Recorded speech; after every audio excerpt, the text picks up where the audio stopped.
Hi, beloveds. Welcome to Eldest Daughter, a podcast in discovery of what makes a cycle breaker. This episode and every episode moving forward will be diving into the experiences, identities, and choices that go into becoming somebody who chooses their own life path, their own joy, and ultimately rejects the roles that were placed on them by birth. We're going to dive a little bit into kind of what the secret sauce, secret recipe is to being somebody who feels like they're enough for their life's purpose.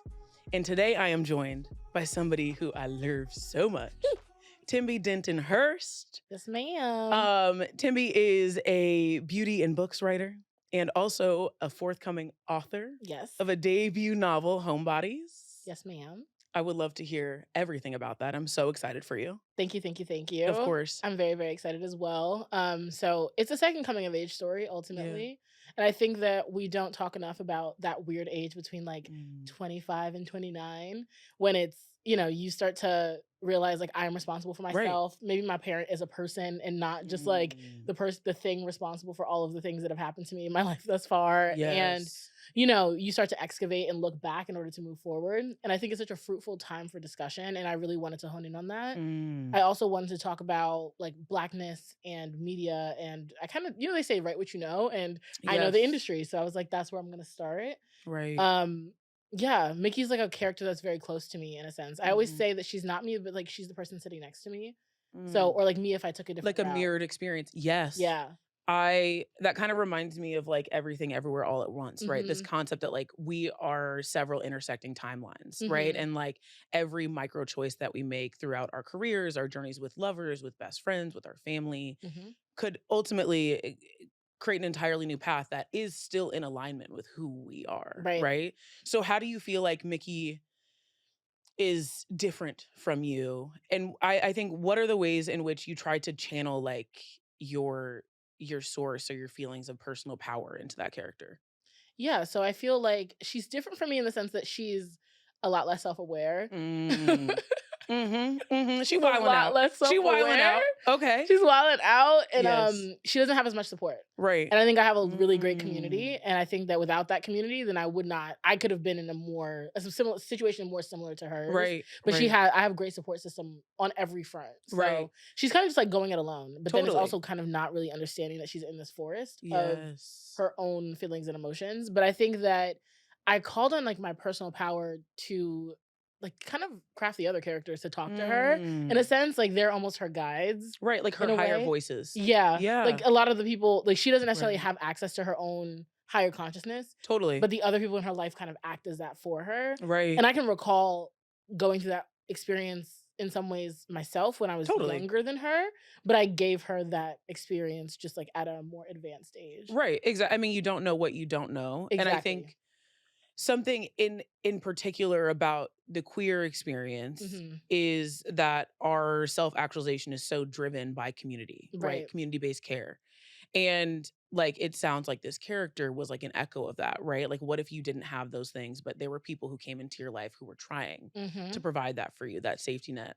I also love the fact that she's less self-aware, because that is something that I often wish I was. You said I wish I knew less. Exactly. Like, awareness is my gift, but also it is a curse, right? Because then like, I will say, I think being beholden to my own value system has provided me so many gorgeous and overflowing relationships, right? And so many beautiful experiences, but at the same time, I'm so incredibly aware of the ways in which I could fail myself in having those things, right? Or like I could fail my community. But bitch, have you ever wanted to make a bad decision on purpose? All the time. Like, it's a gag. You said, have I ever? Have I ever wanted to? I have. No, like, I have. You know what I'm saying? You walk into something completely eyes open and you know that you're about to fuck yourself over. Yes. That is the thing. Like, 100%. I've been holding myself to a higher moral compass since I was like 12 years old. Completely. The shit is ghetto. So let's talk about it. Like, I've avoided a lot of things. Exactly. A lot of things. Self-preservation and preservation of the people who came before you and preservation of your family. So when I reached out to you and I told you about the podcast, you were like, as an eldest daughter, period, bitch. Yes. So I know that you identify with the eldest daughter experience. For those of you who are not familiar with it, as a concept or a trope.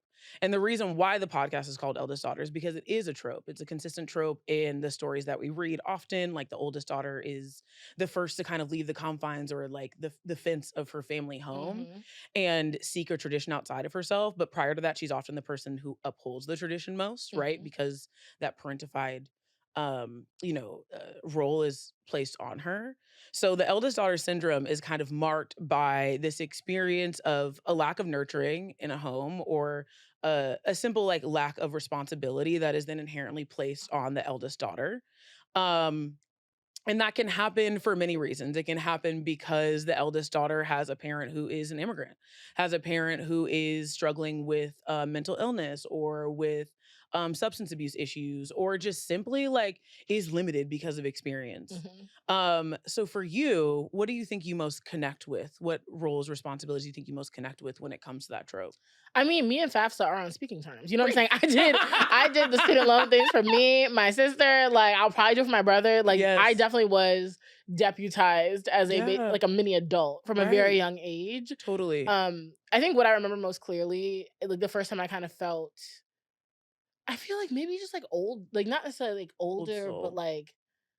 Were you labeled as an old soul? Not really, but they just saw me as very independent. But I was very hyper independent. So like when I was little, it was me, my mom, my sister. My dad lived in DC. They were together until I was about 5 years old, and then split. And then my parents also divorced when I was really young. So it's like you understand. So it's like we moved to this 1-bedroom apartment on East 18th Street in Brooklyn, right off Cortelyou Road, and we have a bunk bed, and my sister and my mom sleep together, and I sleep on the top bunk. And so I think that there was like this early separation between me and my mother. That I think, and even in physicality. Yeah, in physicality. That like kind of led me to understand myself as like separate and apart, and also like able to do things on my own. That just shaped me forever. You know what's so fascinating about that to me is I feel like coming into post like my induction into a relationship with a therapist, my first therapist, I realized that there was immediately kind of a friction between me and my mom because she felt challenged by this sense of newness, right? Or like this new understanding of like, I'm not sure I really felt supported as much as two things are happening at once. You were an incredible mother with the tools that you had, the resources that you had. And also I felt like there were things that I needed from you that I could not access at that time that I wouldn't have known until later in life, right? And once I was able to gain ownership of that, I realized that there were choices, but like how many choices can a child actually make? Right? It's like we're just deeply sensitive human beings in a context where we know that like if we're not going to get our needs met, like they still need to be met. If they're not met by a parental figure or a nurturer, like we have to become our nurturer, right? And so I very much relate to that like kind of an unspoken role that you just accept, even if it's not placed on you, you kind of just step into it because somebody's gotta, right? And out of self-preservation, which I think is something that's often like kind of overlooked, is like, it's not necessarily like somebody's like saying like, you're the parent now, which does happen, right? It happens in many cultural contexts and in the context of like, I think even being like a black man, black woman in a household where there is so much, like as a consequence of chattel slavery and of white supremacy, there's so much fracture in our homes, right?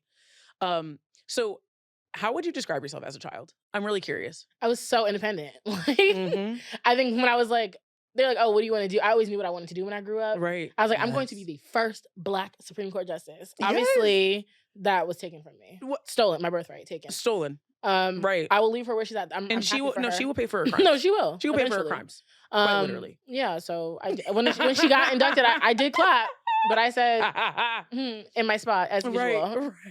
However, but like I knew that's what I thought. I was like, I want to be this. I'm a Leo moon, so I just was like, I was popped out the door. Like I knew what I was gonna do. Totally. I was also very ambitious as a kid. And I like wanted attention, but I never really received it, if that makes sense. Like I feel like I knew I was intelligent. That was something that was made very clear to me from a very young age. I read very early. I was reading the Harry Potter series at 5 years old. So it was like I was hyper all of the things, and then like hyper gifted, hyper this, hyper that. So it was like, but I think on an emotional level, I was very I don't want to say lonely because it wasn't necessarily like Isolated? loneliness, isolated in some ways.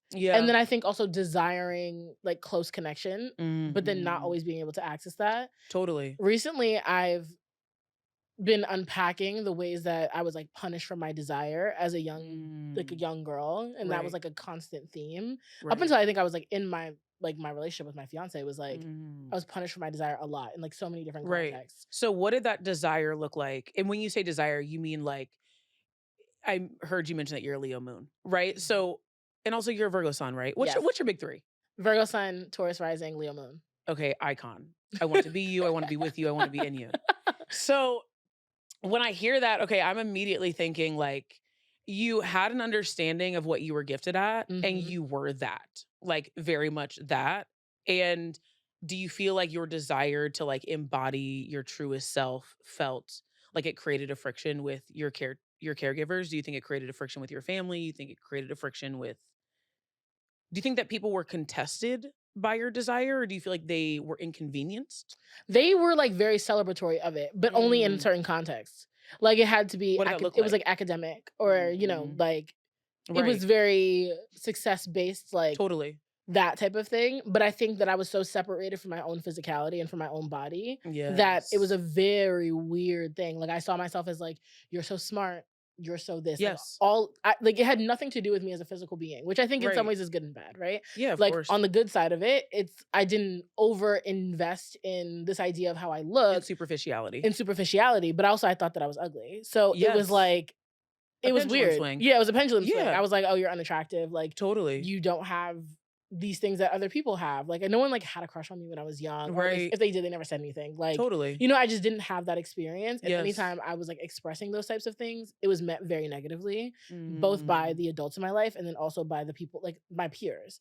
And Yes. so, I was like, "Oh, so stick to the smart thing," you know? Right, right. And so I just kind of invested in that, and then people are like, "Oh, you're so smart, you're so brilliant, you're so blah," like, all of the things, and I was like, "Yeah, Right. I know that," like, and that's what Exactly. I kind of Yeah, pushed you're on like, and, "Y'all like on chapter 1, we're on chapter 2." yeah, Yeah, completely, yeah. completely. I had a very mirrored experience growing up. I Mm, think it just is the, like, curvy or fat Black of experience. It's the course. experience of being in a predominantly white space, Mhm, which I know you also, experienced at some point in your later education, and, like, I I think for me, that also really centered what I would choose to embody in my career, mm, which I think is also a part of cycle breaking, right? Is like eventually you identify with lack so deeply and then eventually you realize that your gifts were sent to you through that lack. mhm, Right? So like for you it's like that brilliance was intrinsic to you and the lack of celebration for you as a whole person, right? A mhm, fully embodied person like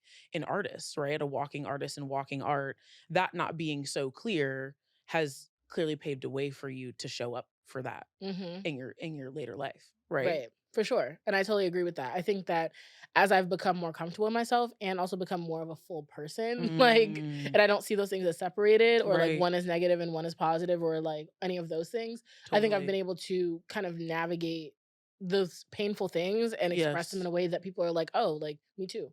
Yeah, exactly. And yeah, Absolutely. so that's been really cool. Totally. It's been really gorgeous to witness. Thank you. You recently published an incredibly poignant piece that hurt me deep in my soul. Mm, Um I believe it was called It Doesn't Matter If We Behave yes. with the cut. I'm going to read a little excerpt, which I know is super embarrassing, I love it. but I must. I must. I love it. There were a few parts that really hit me, and I think one in specific in connection to what we're talking about. Yeah. At one point, you mentioned so in this piece, Timmy does a little bit of excavation about like code switching and kind of the appropriation of many Black interests and Black points of expression within the corporate space, and in the context of professionalism. Mm, And at this particular point, you say, I was groomed in the ways of professionalism from a young age.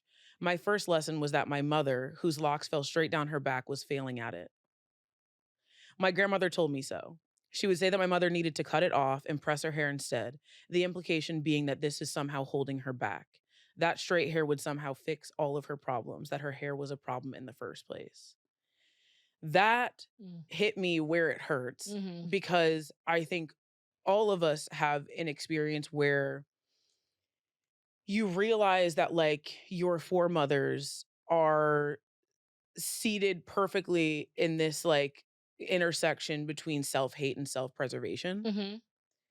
And it feels like in that point in your essay, you were like acknowledging that that is where your place was, Mm-hmm. right? Like you had this like symbol of cycle breaking, right? This symbol of your mom choosing a place of expression that she knew would create friction in Mm-hmm. her outer experience, right? She knew that like externally that would not be accepted Right. and took that hit, took that necessary loss. Mm-hmm. And I'm sure that you were proud of her for that, Mm-hmm. right? And then you had her mother and that voice of what you knew was also the public perception and Right. in the context of being in an older generation where the consequences of that could be fatal, Mm-hmm. right? And hearing that, how did those voices compete for you moving into like, you know, your mid 20s, and I think even context of the characters that you've written, or Mickey in Homebodies.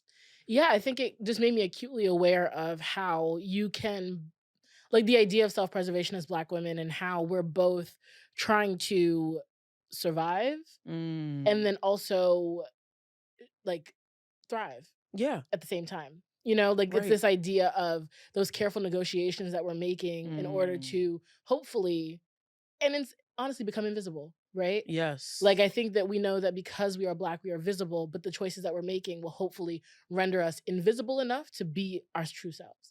You know, Yes. and I think that we are showing up so off the way that we show up in all of those careful considerations that we're making, it's Mm. so vulnerable because it's like a constant negotiation between ourselves and the thing outside of us. Right. And there's this one line in Homebodies that I really love that Mickey said. It's like just a narrative, but um it's like Mickey, the doubling of her consciousness had only served to create separations in the folds of her skin. Mm. And it's about like the way that, you know, we are further away from ourselves as we try to get closer to these ideals. Right, absolutely.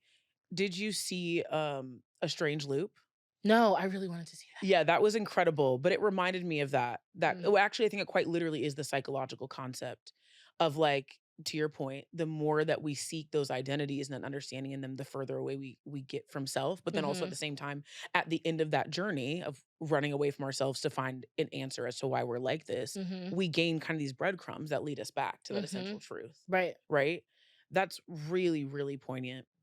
I also have another I have another piece of this that I thought was really powerful. Amazing. Okay, so you also say, "It is not lost on me that this pursuit," meaning pursuit of excellence within your Mhm. career, "to make a splash in the pool that would prefer to be filled with concrete rather than to really dramatically change was mostly futile. It wasn't enough for Black women to say they valued my perspective or repost my work on their Instagram stories. That was valuable for sure, but I wanted to move up in the ranks to reach higher than the tips of my fingers could stretch. If you were to ask me why I was stretching myself, I would say that it was to make the women around me feel seen, to change something for the collective. But that wasn't the whole truth. I wanted to exist in rooms that felt closed off to me, to wield the power needed to change the hearts and opinions of the people who picked up a magazine. I wanted to see if they had better food up there, if the water tasted good. I wanted to be plucked from the group and made special, able to tell myself that I'd made the right kind of edits while maintaining a core sense of self. My ambition was cloaked as representation, as doing something for the collective good." Mm. You said, "Damn, I did that." You said, "Damn, I did that." I mean, it's just honest, It right? is. No, And it I think that absolutely like is. when we think of Black women who want to succeed and who want to, Yes. you know, ultimately, as much as we say, oh, we want to open the door, you are the one sitting in that spot. That's exactly, and what are you doing with that? And Right. also, can you be honest about the fact that it is for you? Like, Exactly. we're gonna do a lot of things for ourselves, and why is that a problem? Hmm. And also, is it possible to do those things for ourselves and for our foremothers and for our siblings and for the collective good? Hmm. Is that possible? Exactly. And I think that that is something that so many Black women, I think particularly Black female creatives who are existing to exist, like who are seeking to exist in a space that is sold in fluidity, right? Hmm. But for us, that fluidity has its limit. Mm. Like we can only be so fluid, right? Hmm. And that's kind of what you're talking about. Yeah.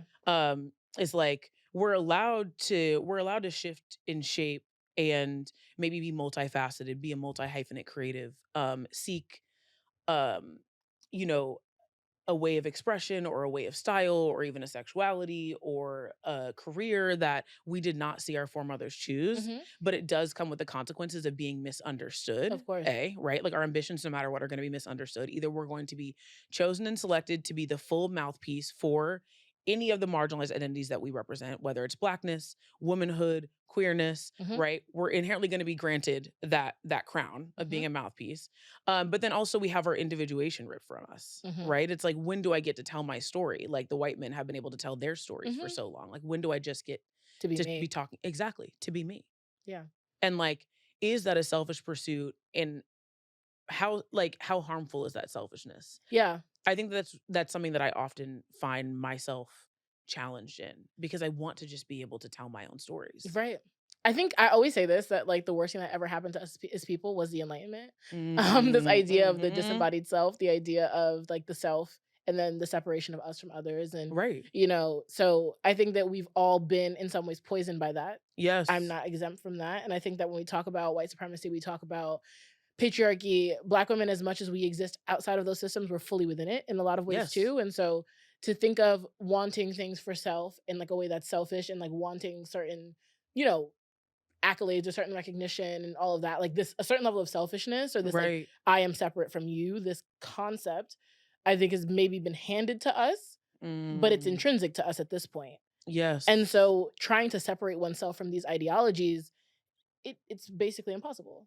Like, it is. It's impossible, you know? And it's like, totally, having those desires, it's always complicated, because I think so much of being a Black woman is about community, right? And is about the identification, because we're lumped together anyway. So it's like, we might as well start to self-define, or we might as well start to like represent ourselves. You know, it's like, we don't it's such a double bind. It is. It's like, so, you know, it's tight. It's a tight fit. Totally. It is. Because you're constantly trying to shift and move in a way that feels, you know, serves both you and serves everyone else. Exactly. And is safe for all. It's safe which for is all. a challenge in specific that's only placed on us. And I think also consequently, like in the eldest daughter experience, that is something that's so deeply personal and spiritual in a way that's constantly being politicized. Like, I think that to me is also such a frustration, is like, I would love if somebody, so often in interviews about my career, people ask me like, so like, you know, why did you decide to become a plus size model? And they want me to say, as you mentioned in your essay, they want me to say, I did it because I wanted little girls like me to feel seen. Right. And to your point, there was once a time when that was true for me. Right. And also when I wanted to believe that that was the whole truth, because it felt virtuous. And I knew that people wanted me as a fat Black woman who they decided was their mammy to be virtuous. They 100%. Wanted me to say, I did it for everybody else. Right. And in reality, I was like, well, because I was told I was ugly the whole time. And then once I realized that I wasn't, well, I'm gonna flip a coin on this. Right. That's why I did it. You know what I'm saying? Like, there was a part of me who also just simply wanted to feel my own sense of vindication. And I also contextually, because I read books, knew that this is not activism. Like, do you know what I'm saying? Activism is putting your life on the line for your politic. And that is just simply in veneration of what an actual activist is. I refuse to take that title unless I'm doing that work. Right. But I do think that like there's a lot of convoluted, you know, and like murky waters there that I don't want to continue to dilute. You know what I'm saying? I don't want to continue to make that an expectation for me, or the Black women that come after me, the fat Black women that come after me in the industry, in media, in fashion. I don't want them to be expected to do things for any other reason than that, because it feels good to them. Right. And that's something that was robbed from me. Right. Is the choice to feel like I could do things just because they were good for me, and not because I needed to be, as I thought at one point, the first Black female president of the United States. Hasn't been taken from me yet. Could still happen. Could still happen. Could still happen. Yeah. Exactly. The path is still clear. Totally. Exactly. And I'm like, and ultimately, I only wanted that because I wanted to affect change in people. I wanted an opportunity for many people to hear that a good heart will win. Right. And like, I realized that I had other places I could do that. But ultimately, within those places, I still found the same challenges. For sure. Right. I think also asking the question is like, can ambition be virtuous?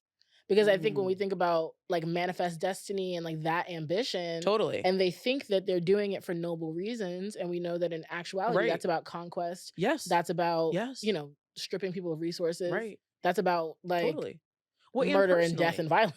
Yeah, say that again. Exactly. You know? Well, and I think also it's a personal violence, right? Like we know systemically ambition is inherently violent, but I think emotionally it's also very violent. And I think particularly for somebody who grew up in an environment where you had to take on responsibilities and obligations beyond your breath, to continue to hold that expectation for yourself can feel very violent. Oh, yeah. Right? Where like, I'm only good enough and I'm only capable enough to hold communal care and a loving relationship and loving friendships and relationships with my family. I can only really have those things if I'm the best at this Mhm. thing. Like Oh, yeah.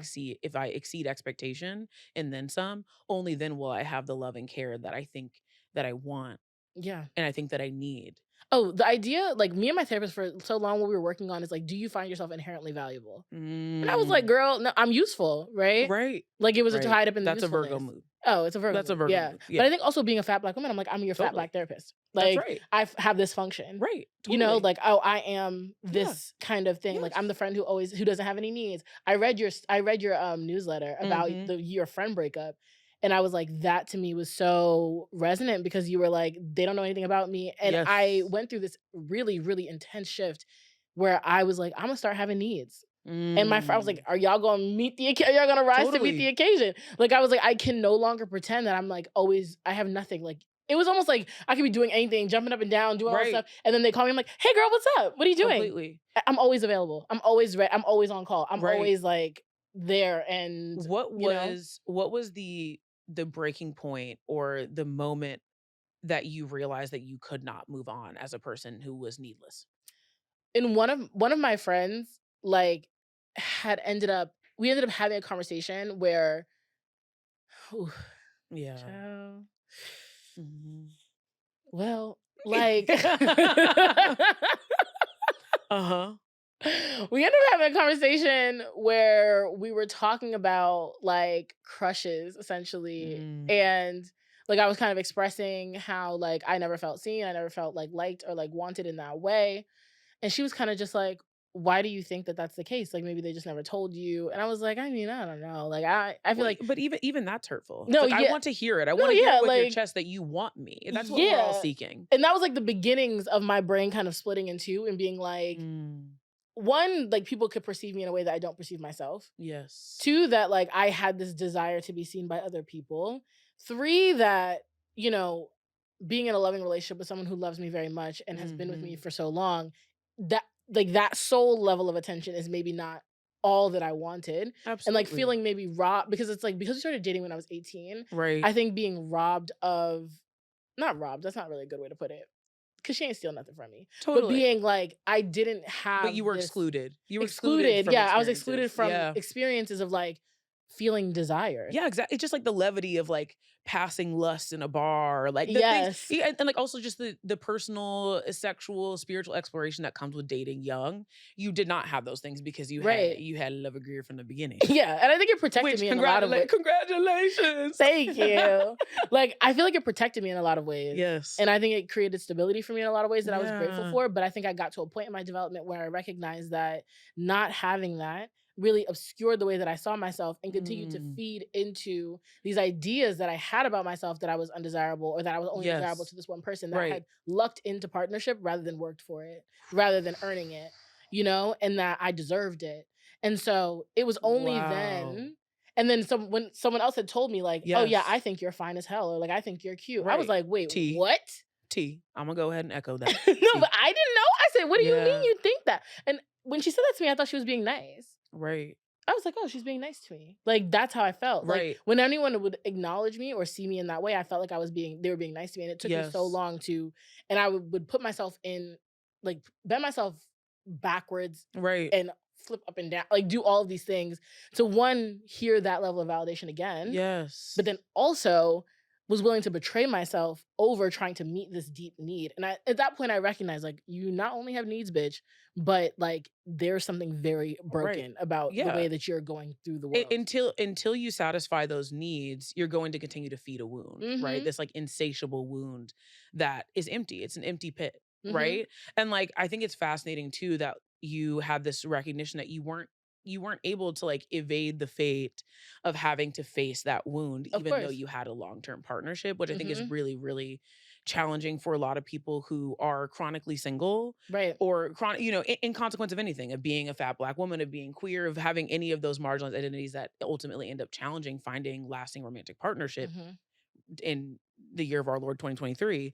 It's like I think there are also a lot of like false beliefs that if I just had a partner No. that would be solved Mm-mm. for. And ultimately, like when you have a great partner, we have somebody who's just there to witness you, they're still going to witness you in that wound. Of like course. there is no evading that fate of realizing you still have needs. And like even within the context of that relationship and outside of it, you will have to ask for them. And Of like you course. can't maintain that relationship unless you learn how to do that. So true. And I think that like what is awesome about Kane is like she is just like you said, she witnesses me and she holds me and like is just all of the things. Totally. Like there's this one Toni Morrison quote about like friendship and about how like this friend of mine, she takes all the pieces of me and like gives them back to me in the right order. And that is like how she is for me. And I'm like having that in a relationship and having that in a partner who like is also like blowing my back out. It's like as she should. As she should. And she's making biscuits. And she's making biscuits. And she's making biscuits. No, I'm saying like it's insane. But it's like even having everything and having an abundance of everything did not stop the fact that like me at 12 is, you know what I mean? Right. Like is embarrassed She's about still there. like like all of those versions of myself. I'm like, I had to kind of like right. meet, address, and totally forgive and have grace for, and all of those things. I had to do all of that work. Right. And like being able to do that within my partnership was like really beautiful because it gave me, I mean, one, it was like, I'm gonna marry this lady, obviously, because exactly. That's a wife. That's a wife. That's a whole wife. That's a wife. Yeah, exactly. That's a wife. Exactly. Well, and it's like, even though you were able to find that safety in that arena, it was still that feeling of lack that you had of not being able to ask for your needs was showing up in those other places. 100%. Right.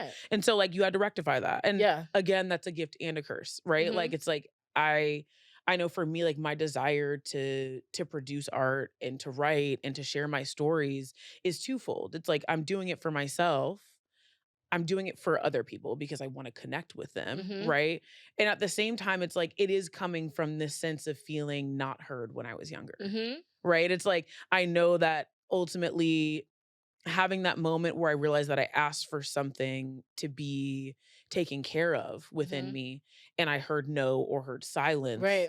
That sat with me and I just stopped eventually knowing how to ask and feeling safe enough to ask, even if safety showed up for me. Yeah. Right. And so like ultimately now in my adult life, within my career and my interpersonal relationships, I'm learning how to let love come to my aid. Yeah. And that's really, really hard to do. But I feel like so hard. You are such a great example of this. Thank you. In so many ways, like even down to the biscuits. So Tembe runs a business, is the business femme behind Sundays Only.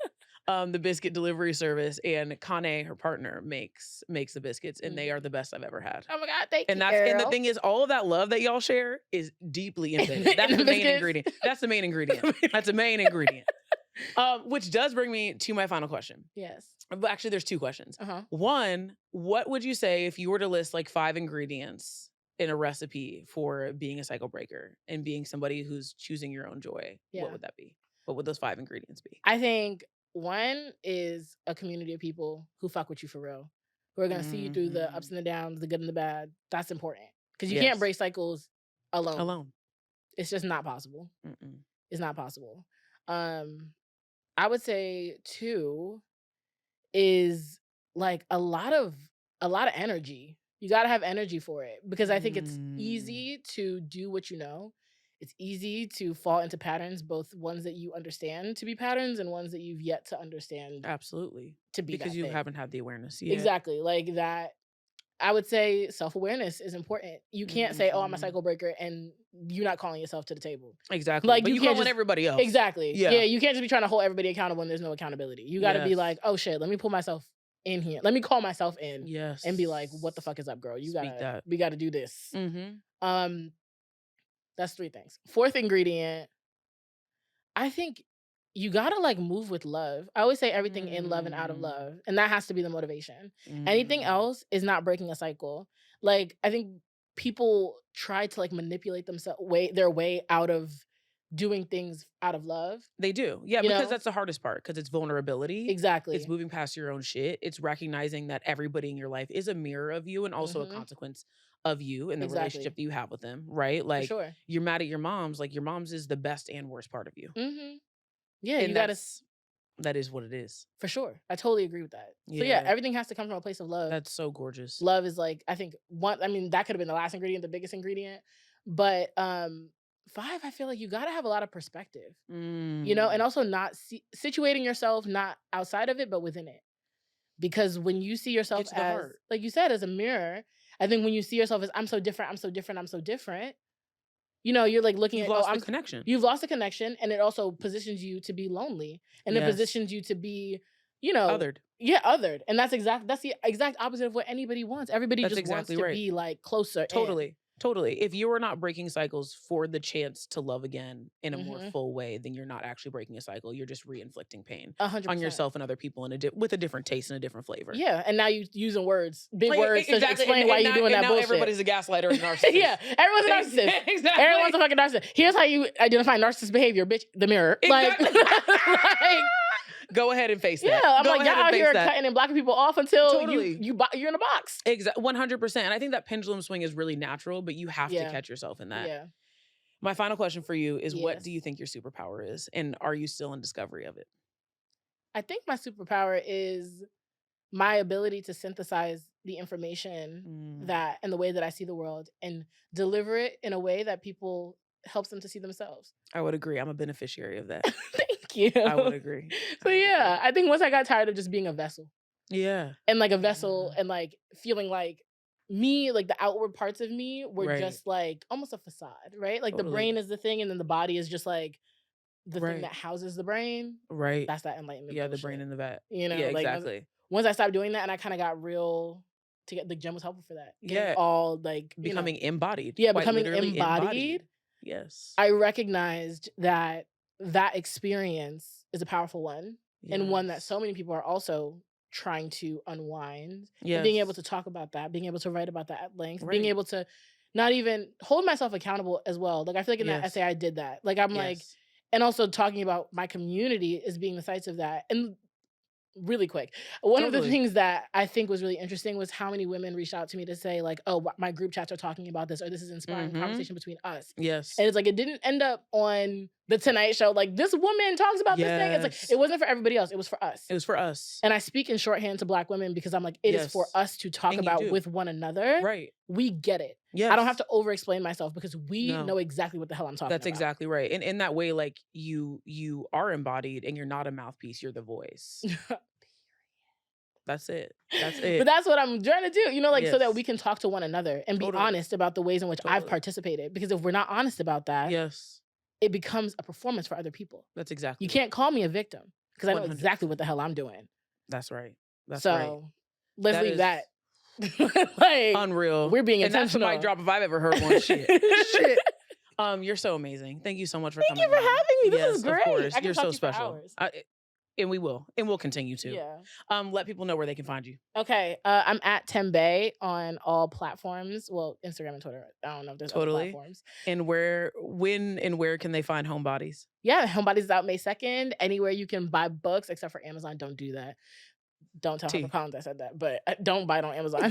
Bookshop, you know, your local indie. Like there's a bunch of, I'm sure there's an indie wherever you are. So support your local bookstore. Absolutely. And if you want to see me, bring me to your city. Period. That's it. Period. With love, y'all. We'll see you soon. This podcast and every episode is produced and edited by Joey Geballa.